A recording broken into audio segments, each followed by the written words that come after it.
السلام علیکم ورحمۃ اللہ وبرکاتہ۔ آج اس جمعۃ المبارک پہ یقیناً آپ نے خطبے سے اندازہ لگا لیا ہوگا، اندازہ کیا آج جہاں بھی جس علاقے میں مسلمان رہتے ہیں، جہاں جمعۃ المبارک کا خطبہ ہو رہا ہے، یقیناً تعریف رسول اللہ کی ہو رہی ہے صلی اللہ علیہ وسلم۔ چونکہ یہ ماہ مقدس یہ ایسا پیارا مہینہ ہے، جب یہ جلوہ فگن ہوتا ہے، جب یہ ماہ مقدس تشریف لاتا ہے، نبی اکرم صلی اللہ علیہ وسلم کے غلاموں کے چہرے کھل کھلا اٹھتے ہیں۔ اللہ کے نبی علیہ السلام سے پیار کرنے والے حضور کے امتی، ان کا تو پوری زندگی حضور کی تعریفوں میں ہوتا ہے، لیکن یہ مہینہ کچھ الگ انداز سے ہی مناتے ہیں، اور منانا بھی الگ انداز سے چاہیے، کیونکہ اس ماہ مقدس میں وہ ہستی تشریف لائی کہ جن کے وجود مسعود کی برکت سے ہم آج بھی سلامت ہیں، ہم قبر میں بھی سلامت رہیں گے اور انشاءاللہ حشر میں بھی سلامت رہیں گے۔ میں نے آیت کریمہ کا جو حصہ تلاوت کیا، اللہ رب العزت ارشاد فرماتا ہے ما کان اللہ لیعذبہم وانت فیہم، اے پیارے حبیب آپ بھی ان میں موجود ہوں اور میں ان کو عذاب دوں۔ کہہ رہا ہے آپ کا رب انت فیہم، آپ سے کیوں انہیں میں دوں سزائیں آپ کے ہوتے ہوئے۔ تو یہ آج جو اس طرح کے عذاب نہیں آ رہے، تو یقیناً یہ میرے پیارے حبیب صلی اللہ علیہ وسلم کی برکت کی وجہ سے ہے۔ اللہ کے پیارے نبی علیہ السلام نے فرمایا حیاتی خیر لکم ووفاتی خیر لکم، اے لوگو میرا تمہارے اندر رہنا بھی تمہارے لیے بہتر ہے اور اس دنیا سے جانا بھی تمہارے لیے بہتر ہے۔ کیوں؟ فرمایا کہ تورد علی اعمالکم فما رأیت من خیر حمدت اللہ علیہ، فرمایا جب میں اس دنیا سے چلا جاؤں گا تمہارے لیے بہتر وہ اس طرح ہوگا جب تم نیک اعمال کرو گے اور تمہارے اعمال مجھ پر پیش کیے جائیں گے۔ حدیث مبارک میں ہے کہ ہر پیر کے دن امتی کے حالات رسول اللہ کی بارگاہ میں پیش کیے جاتے ہیں۔ ہم سب کو چاہیے کہ ہم زندگی ایسے گزاریں کہ ہمارا اعمال نامہ جب فرشتے حضور کی بارگاہ میں پیش کریں تو اللہ کے نبی علیہ السلام ہم پہ فخر کریں۔ فرمایا تمہارے اعمال مجھ پر پیش کیے جاتے ہیں، اگر تو نیک اعمال فما رأیت من خیر حمدت اللہ علیہ، فرمایا جب تمہارے اعمال پیش ہوتے ہیں اگر اعمال نیک ہوں بھلائیاں ہوں تو میں اللہ کی تعریف کرتا ہوں، اس اعتبار سے بھی تمہارے لیے بہتر ہے، لیکن وما رأیت من شر استغفرت اللہ لکم، فرمایا اگر تمہارے اعمال میرے پاس پیش ہوں اور وہ ٹھیک نہ ہوں، فرمایا میں تمہارے لیے اللہ سے بخشش کا سوال کر دوں گا۔ تو اللہ کے نبی علیہ السلام کا یہاں رہنا بھی ہمارے لیے بہتر اور بظاہراً اس دنیا سے جانا بھی ہم سب کے لیے بہتر۔ وہ پیارے حبیب صلی اللہ علیہ وسلم جن کی زندگی اور جن کا وصال ہر اعتبار سے ہم سب کے لیے بہتر ہو، پھر ہم اس پیارے حبیب کی آمد پہ خوشیاں کیوں نہ منائیں؟ اگر ہمیں بہترین امت کا اعزاز اور لقب ملتا ہے، قرآن کہتا ہے کنتم خیر امت، تم بہترین امت ہو، اگر ہمیں آخری امتی ہونے کا اعزاز ملتا ہے تو وہ کسی اور کی وجہ سے وہ نہیں، وہ اللہ کے نبی علیہ السلام کی وجہ سے ہی ملا ہے۔ ہمارے اپنے کوئی اعمال اچھے نہیں ہے، اللہ کا کرم ہے کہ اللہ نے ہمیں آخری نبی کا امتی بنایا تاکہ قبروں میں انہیں تھوڑی دیر کے لیے سونا پڑے۔ اگر آج سے پہلے جو صدیاں بیت گئیں، اتنے عرصے ہو گئے کہ لوگ وہ بھی تو قبروں میں موجود ہیں نا، ہم جائیں گے قبروں میں، ان کی نسبت تو قبروں میں کم رہنا پڑے گا نا۔ اور کتنی بڑی اعزاز کی بات ہے، آئے سب سے آخر میں ہیں اور جنت میں سب سے پہلے جائیں گے۔ یہ میرے پیارے حبیب صلی اللہ علیہ وسلم کی آمد کی خوشی ہی ہے، یہ حضور کی نسبتیں ہی ہیں۔ اللہ کے پیارے نبی علیہ السلام کے بارے میں قرآن کیا کہتا ہے؟ اللہ خود فرماتا ہے ان صلاتک سکن لہم، اے پیارے حبیب آپ کا ان میں رہنا، ان کے لیے دعا کرنا، ان کے لیے سکون کا باعث ہوتا ہے۔ اور جہاں تک میرے پیارے حبیب صلی اللہ علیہ وسلم کی عظمتیں ہیں تو نبی اکرم صلی اللہ علیہ وسلم کے خود صحابہ اس کو روایت کرتے ہیں، آج بھی سیرت کی کتب میں موجود ہے کہ اللہ نے نبی علیہ السلام کو یہ شان عطا فرمائی تھی اذا قام فی الشمس ذلتہ الغمام، اللہ کے نبی علیہ السلام جب دھوپ میں کھڑے ہوتے اللہ بادلوں کو حکم دیتا، بادل آپ پہ سایہ کر لیا کرتے تھے۔ واپس سے بول دیجئے سبحان اللہ۔ ہم اس نبی علیہ السلام کا جشن منا رہے ہیں، ان کی خوشیاں منا رہے ہیں کہ حضور کی بارگاہ میں تو گونگے بھی بول پڑا کرتے تھے۔ سنیے، فرماتے ہیں صرف اتنا ہی نہیں ہوتا کہ بادل آ کے سایہ کرتے تھے، تاتل وحوش الیہ وہو قائم فتقبلہ، اللہ کے نبی علیہ السلام کھڑے ہوتے تھے جنگل میں، فرمایا وحشی جانور آتے رسول اللہ کے قدموں پہ گر جاتے اور حضور کا بوسہ لیا کرتے تھے۔ ذرا بتائیے تو صحیح، ان درندوں کو، ان جانوروں کو کس نے بتایا کہ یہ اللہ کے نبی علیہ السلام کی ہستی ہے؟ یقیناً اللہ رب العزت نے اپنے پیارے حبیب کو بنایا ہی بے مثل و بے مثال ہے۔ اللہ کے نبی علیہ السلام جس گلی سے گزر جاتے، جس راستے سے گزر جاتے، وہ راستے بھی بتاتے تھے کہ یہ راستہ کوئی آج عام راستہ نہیں، بلکہ اس راستے سے گزرنے والی کوئی عظیم ہستی گزر کے گئی ہے۔ بات یہاں بھی ختم نہیں ہوتی، سیرت حل بھی آپ اٹھا کے دیکھیے، روایت میں موجود ہے، صرف اتنا نہیں ہوتا تھا، فرمایا وَلَا شَمُرُّ عَلَى حَجَرٍ وَلَا شَجَرٍ إِلَّا سَلَّمَ عَلَيْهِ، اللہ کے نبی علیہ السلام جب گزرتے تھے، راہوں میں اگر درخت ہوتا تھا، حضور کے راستے میں اگر پتھر ہوتے تھے، وہ پتھر بھی رسول اللہ پہ سلام پیش کیا کرتے تھے۔ بلکہ حضرت علی کرم اللہ وجہ الکریم خود روایت کرتے ہیں، ترمذی کی حدیث مبارک کیا فرماتے ہیں، فما اقبلنا حجر ولا شجر الا وهو يقول السلام علیک یا رسول اللہ۔ حضرت علی فرماتے ہیں ہم جب مکہ میں گزرتے تھے، جو پتھر بھی راستے میں آتا، جو درخت بھی راستے میں آتا، وہ پتھر بھی رسول اللہ پہ سلام پڑھا کرتا تھا، اور سلام کے جملے بھی حدیث پاک میں وہ یوں کہتا تھا، السلام علیک یا رسول اللہ، سلامتی ہوں آپ پر اے اللہ کے رسول۔ اور وہاں موجود ہے، فرمایا کہ اذا متا علی الصخر یخفض تحت قدمیک الاجین، اللہ کے نبی علیہ السلام اگر پتھر پہ قدم مبارک رکھتے تھے نا تو پتھر آٹے کی طرح نرم ہو جایا کرتا تھا۔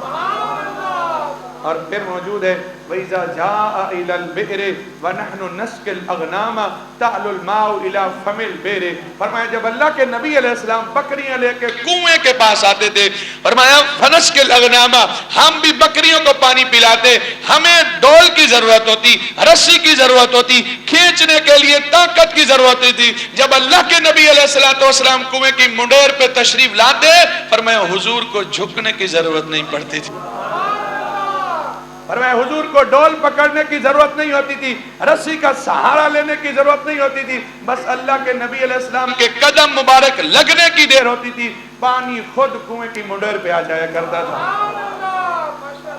لفظ ہے تعلو الماء الى فم البئر، فرمایا پانی بلند ہو جایا تھا، کنویں کے منہ تک، کنویں کی منڈیر تک پانی آ جایا کرتا تھا۔ یہ تو میرے پیارے حبیب صلی اللہ علیہ وسلم کی عظمت ہے کہ خود بکریوں کے لیے بھی پانی بہہ چل کے آ رہا ہے۔ پھر سنیے اللہ کے پیارے نبی علیہ السلام کی شان یہ ہے کہ اللہ کے پیارے نبی علیہ السلام نے خود فرمایا اول ما خلق اللہ نوری وکل الخلائق من نوری، فرمایا کہ اللہ نے سب سے پہلے میرے نور کو اپنے نور سے پیدا فرمایا۔ گویا کہ یوں سمجھیے اللہ سے پہلے کوئی خالق نہیں ہے اور رسول اللہ سے پہلے کوئی مخلوق نہیں ہے، اور میں وہ کل الخلائق من نوری، اور اللہ نے پھر پوری مخلوق کو میرے نور سے پیدا فرمایا۔ آج بھی مصنف عبد الرزاق میں یہ حدیث مبارک موجود ہے جسے حدیث نور کہا جاتا ہے کہ اللہ رب العزت نے کس طریقے سے پوری مخلوق کو رسول اللہ کے نور سے پیدا فرمایا۔ میرے پیارے حبیب صلی اللہ علیہ وسلم کی عظمت کے کیا کہنے، آپ کے چچا حضرت عباس رضی اللہ تعالیٰ عنہ خود کہتے ہیں میں نے اللہ کے پیارے نبی علیہ السلام کی بارگاہ میں عرض کی یا رسول اللہ انی اريد ان امتدحک، یا رسول اللہ میں آپ سے اجازت طلب کرتا ہوں کہ مجھے آپ اپنی تعریف کرنے دیں، میں آپ کی مدح سرائی بیان کرنا چاہتا ہوں آپ کے سامنے، یا رسول اللہ مجھے اجازت دے دیجئے۔ اللہ کے پیارے نبی علیہ السلام نے فرمایا ہاں ہاں حضرت عباس ضرور میری تعریف بیان کرو، اللہ تیرے منہ کو ہمیشہ سلامت رکھے۔ خود تعریف کی بھی اجازت دی، ثنا خوانی کی بھی اجازت دی، اور ساتھ دعا بھی دی، اور بتایا کہ جو میری تعریفیں کرتا ہے پھر اللہ اس کے چہرے کو سلامت رکھتا ہے۔ میرے پیارے حبیب صلی اللہ علیہ وسلم کی یہ شان ہے۔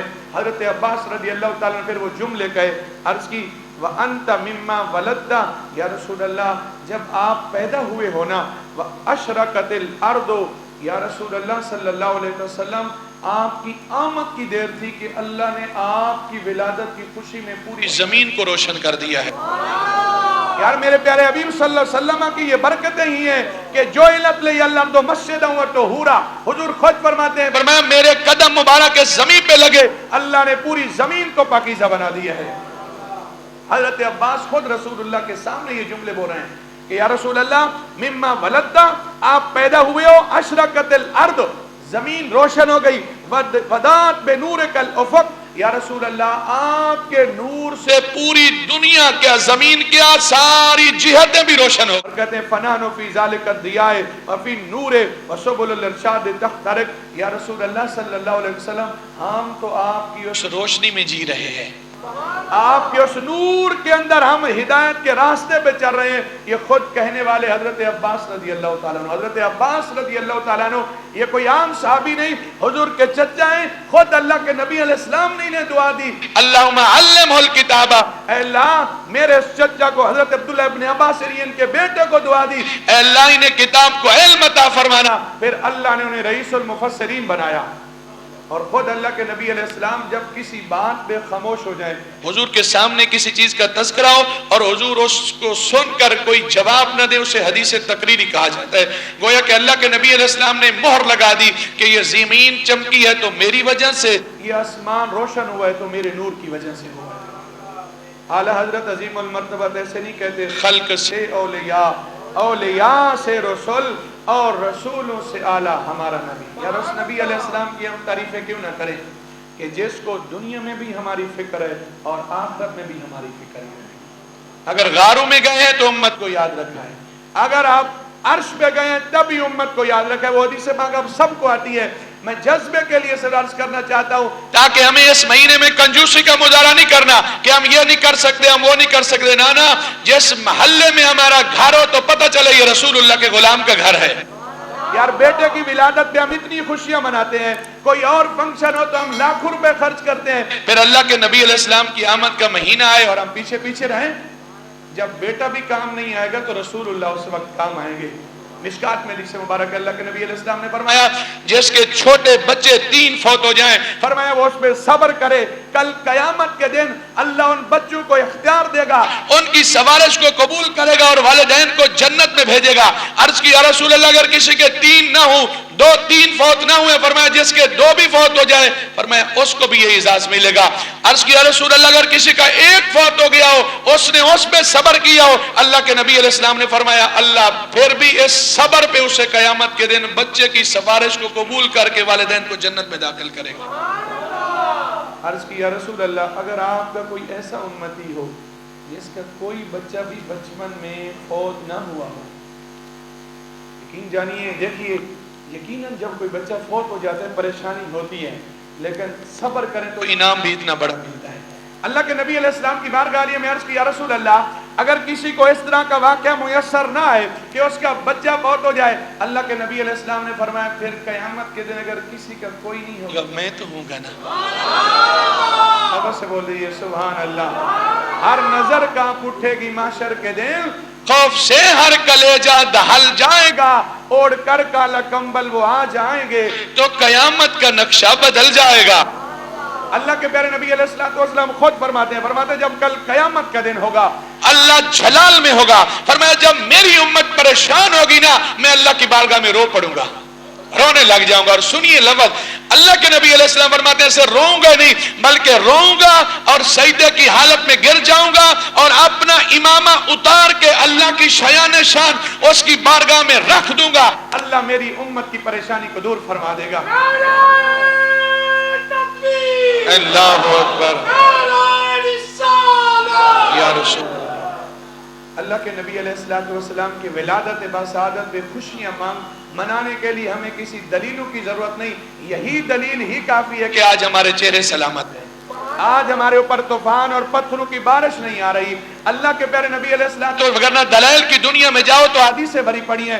ہم کہتے ہیں کہ کوئی کہے کہ صحابہ نے نہیں منایا، یار مجھے 2 صحابی بتا دیں، اللہ کے نبی علیہ السلام کے 2 صحابہ کسی مقام میں صرف 2 ہی بندے زیادہ ہو سکتے ہیں نا، 2 صحابہ کسی ایک محفل میں بیٹھے ہوں، ایک جگہ پہ بیٹھے ہوں اور انہیں حضور کا ذکر نہ کیا ہو۔ ہماری محفل میلاد کوئی ہم گانے باجے کی مذمت کرتے ہیں, ہم ڈھول ڈھمکے کی ذرا اجازت نہیں دیتے, ہم میوزک کی مذمت کرتے ہیں اور ہم ان لوگوں سے اعلان کہتے ہیں اگر حضور کا میلاد منانا ہے تو حضور کی سیرت کو بھی اپناؤ. ہم ان لوگوں کی مذمت بیان کرتے ہیں جو حضور کی آمد کی خوشی میں بغیر گلی تو سجا لیں, لینٹیں تو لگا لیں, جب تار لگانے کی باری آئے تو چوری کی بجلی لگائے. ہم ایسے غلام کو غلام مانتے ہی نہیں ہیں. غلامی رسول میں موت بھی قبول ہے اور 500 کا بل قبول نہیں ہے. ہم ان لوگوں کو بھی کہنا چاہتے ہیں اگر حضور کی آمد میں گلی میں اگر میلاد منانا چاہتے ہو تو سپیکر کی آواز اتنی ہی ہونی چاہیے جتنے آپ کے لوگ سامعین موجود ہیں. کسی بزرگ کو تکلیف نہیں ہونی, بلا وجہ راستے بند کرنا یہ نبی علیہ السلام کا حکم نہیں ہے, حضور کا میلاد نہیں ہے. حضور کا میلاد مناؤ, حضور کی سیرت کو بھی اپناؤ. اللہ کے نبی علیہ السلام کے صحابہ موجود ہیں, حضور خود تشریف لاتے ہیں. پوچھے ما اجلسکم, اے صحابہ تم کیوں بیٹھے ہو؟ صحابہ نے عرض کیا رسول اللہ جلسنا نشکر اللہ علی ما ہدانا للاسلام ومننا علینا بک یا رسول اللہ. یا رسول اللہ یہاں بیٹھ کے ہم اللہ کا ذکر کر رہے ہیں, کس بات پہ؟ اللہ نے ہمیں اسلام کی دولت عطا فرمائی ہے اور آپ جیسا نبی دے کے ہم پہ جو احسان کیا ہے. کسی شاعر نے اپنے الفاظ میں یوں کہا فضل رب العلا, اور کیا چاہیے مل گئے مصطفیٰ, اور کیا چاہیے. صحابہ یہ کہہ رہے تھے یا رسول اللہ ہمیں عام مل گئے, ہمیں اور کیا چاہیے. فضل رب العلا, اور کیا چاہیے مل گئے مصطفیٰ, اور کیا چاہیے دامن مصطفیٰ جن کے ہاتھوں میں ہو ان کو روز جزا, اور کیا چاہیے. اللہ کے پیارے نبی علیہ السلام نے فرمایا اچھا اس لیے بیٹھے ہو؟ فرمایا اتانی جبرائیل, جبریل امین میرے پاس آئے اور آ کے مجھے یہ بتایا اخبرنی بان اللہ یباہی بکم الملائکہ, اللہ فرشتوں کے سامنے تمہارے اوپر فخر کر رہا ہے. سرور دی رحمت کونین کی باتیں کریں, آمنہ بی بی کے نور عین کی باتیں کریں, عرش والے جھوم اٹھتے ہیں وہ پورے شوق سے, فرش والے جب شہ کونین کی باتیں کریں. میں بار بار عرض کر رہا ہوں یقیناً یہ محافل ابھی ہونی ہے اور ہونی بھی چاہیے, لیکن شرعی حدود میں رہ کر آپ نے محافل کرنی ہے. کسی محفل میں ایسا نہیں ہونا چاہیے کوئی باہر سے گزرے تو اسے پتہ بھی نہ چلے کہ یہ ثناخوانی ہو رہی ہے یا کوئی گانا باجا ہو رہا ہے. آج تو معاذ اللہ ایسا دیکھنے کو اور سننے کو مل رہا ہے. لوگ ایسے لوگوں کو بغیر جو اپنے آپ کو نعت خوان کہتے ہیں ان کو بلا لیتے ہیں جن کا لباس بھی لڑکیوں جیسا ہوتا ہے, جن کے چہرے کے اوپر داڑھی ایسے فوراً جیسے ابھی داڑھی کا رگڑا لگوا کے آئے اور وہ کہہ رہے ہیں میں غلامی رسول ہوں. غلامی رسول میں موت بھی قبول ہے, جنہیں نمازوں تک کا پتہ ہی کوئی نہیں ہوتا. اگر محافل نعت کا اب جائزہ لینا غیر جانبدار طریقے سے, اگر 10 سے لے کر 4 بجے تک محفل ہوتی ہے تو کوئی ایک بھی واعظ و نصیحت کی بات ہماری محفل میں نہیں ہوتی. ہمیں محافل کرنی ہے لیکن اللہ کے نبی علیہ السلام کی سیرت کے مطابق جو شریعت نے جن کاموں سے منع کیا ہے. ہم کہتے ہیں ڈھول ڈھبکا نہ ہو تو ہمیں مزہ ہی نہیں آ رہا. بھائی تمہیں حرام میں مزہ آ رہا ہے. آج دف کے نام سے کہا کہ اللہ کے نبی علیہ السلام کے سامنے بھی دف کو بجایا گیا. بھائی وہ دف یہ نہیں تھی جس دف کو آج تم ڈھول کو دف میں لے کے آ رہے ہو. اور یہ بھی پتا ہونا چاہیے وہ دف بجانے والے کوئی اور لوگ نہیں تھے, وہ تو چھوٹی چھوٹی بچیاں تھیں. اور یہ بھی تمہیں پتا ہونا چاہیے وہ صرف عید کے موقع پہ, خاص موقع پہ اللہ کے نبی علیہ السلام نے اجازت دی. اور یہ بھی پتا ہونا چاہیے حضرت عمر نے پھر بھی ڈانٹ دیا تھا, حضرت عمر نے اس وقت پھر بھی ڈانٹ دیا تھا. پر میں ایسی دف بھی ہے تو اس کو بھی نہ بجایا جائے. تو تم اس کو قیاس کر کے آج ڈھول ڈھمکا بجانا چاہتے ہو. حضور کی محفل کی جو روحانیت ہے اس کو ختم کرنا چاہتے ہو. جتنا قصور ان کا ہے اتنا ہی قصور ہمارا بھی ہے, جس نے ہم نے انہیں بلایا.